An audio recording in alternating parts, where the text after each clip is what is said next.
What's up, everybody? So I'm a little late to the game, but I just watched Havoc this weekend and I had a good time.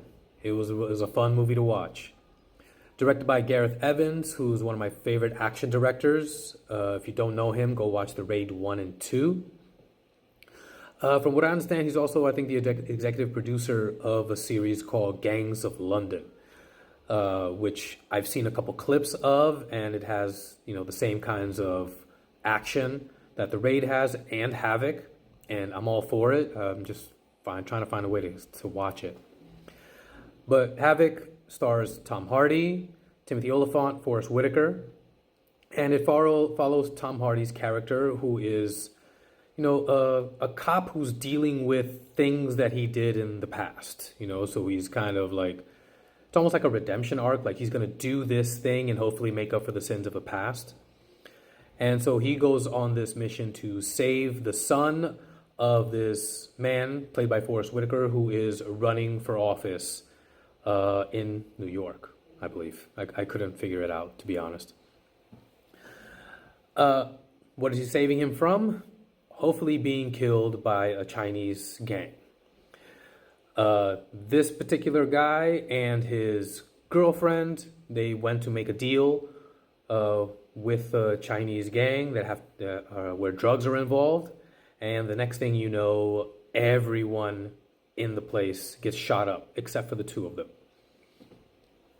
And so Tom Hardy's gonna save him before he could, get it himself.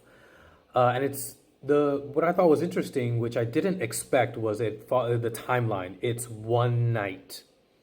These days you're very much used to things happening over a long period of time, and events and scenes, you get a chance to kind of digest them and think about what's going to happen next. But this one, like, the pace is just unrelenting. And it works and it doesn't work at the same time. Like, one of the things I did thought worked perfectly, this was the way to use shaky cam. I have serious issues with shaky cam. I've made videos about it, and if you want to know exactly what I mean, go watch the Bourne movies, watch the Taken movies, watch Colombiana, and it gives me a headache because they're not using it correctly, because you don't know what's happening. In this setting, the shaky cam is used. It's weird. It's like shaky for a hot second, and then it becomes steady cam and it moves. And it moves like almost 360, like around like this, instead of horizontally. It's more vertically. There are some times where it is horizontal, but you see everything that is happening. You know who is doing what to whom, who is hitting, who is getting hit. So it's jarring, but it's jarring in the appropriate way, where it's as if you are actually in a fight and you're a little bit disoriented, but you're still focused enough to know what it is that you have to do and who you have to do it to.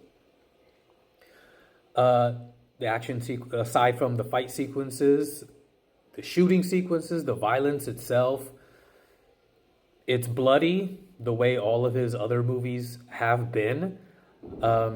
But bloody in a way, it's not like Quentin Tarantino cartoonish, but is over the top still, that you don't take it too seriously or you're not really grossed out by it. It's a little bit more cartoonish, just not at the level of Tarantino cartoonish. Tom Hardy is awesome, as always. This character, it really reminded me of the type of character that Bruce Willis used to play back in the day.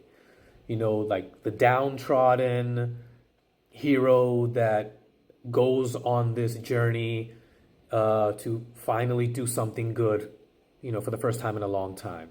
I think of John McClane, obviously. He played the same kind of character in The Last Boy Scout, in Striking Distance.